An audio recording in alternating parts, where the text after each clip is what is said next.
Public Works and Infrastructure Minister Dean Macpherson has officially laid criminal charges against the suspended Independent Development Trust CEO Tebogo Malaka and the entity's spokesperson Phasha Makgolane.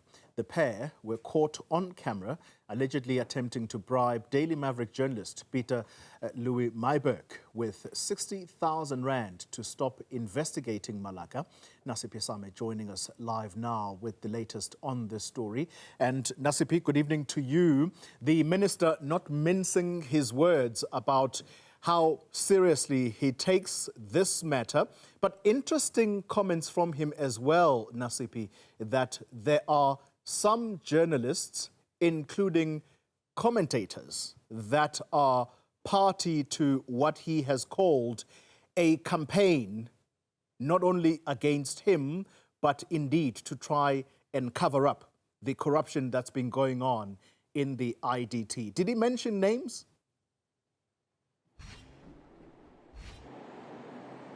Well, he sure did mention political parties, including the fact that he personally has received threats and the social media campaign, not only against him, but also members within the IDT, and saying that, or rather encouraging SAPS to broaden the scope of the investigation, as we know that a number of serious charges were opened today or laid today at the Cape Town Central Police Station. And as you mentioned, the minister did not mince his words this afternoon outside the station, labeling what we saw of the alleged bribery, that it was a coordinated and brazen campaign of corruption, fraud and collusion. He further said that it represents far more than just two individuals, but a culture of impunity deeply rooted within parts of the public sector. Let's take a listen to what the minister had to say outside the Cape Town Central Police Station this afternoon. Attempting to bribe a journalist to bury the truth is an attack not only on the free press, but on our democracy. It is an attempt to silence accountability, to undermine public confidence, and to shield corruption from exposure. Ladies and gentlemen, as I have said earlier, I've made it clear and will continue to do so in word and in action that the department and its entities are no longer a playground and safe haven for maladministration and corruption. I have also laid numerous charges with the police to investigate, firstly, the attempted bribery of Mr. Myburgh and whether any other journalists were approached or offered similar inducements. And I really do encourage that members of the media, and I know of one who has been approached, to please speak out and also bring that information forward to law enforcement agencies. 2, the funding and coordination of social media campaigns aimed at discrediting myself, Ms. Hill, the IDT and the office that I hold.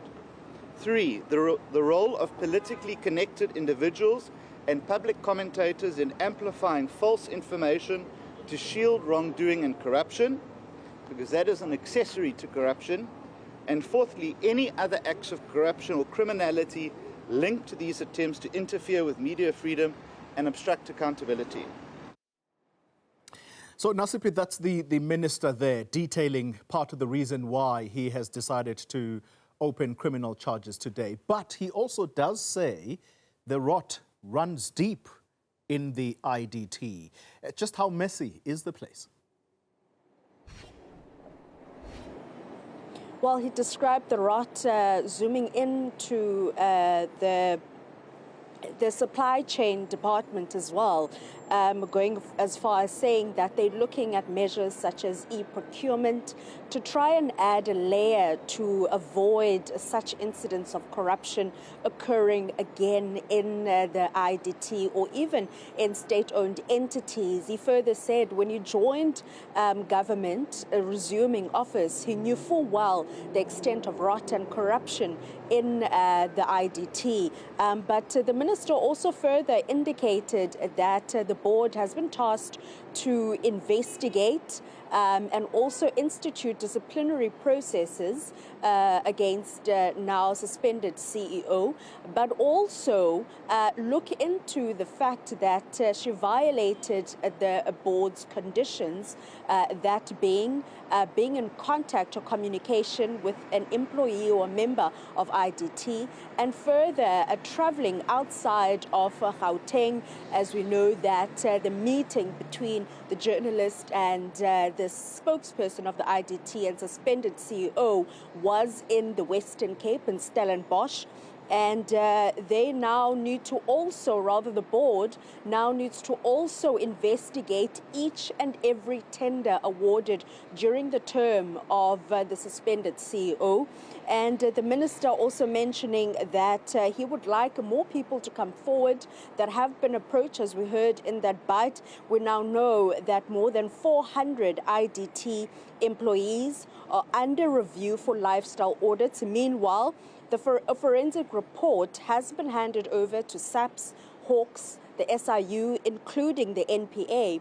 And this is what Minister had to say outside the Cape Town Central Police Station regarding corruption.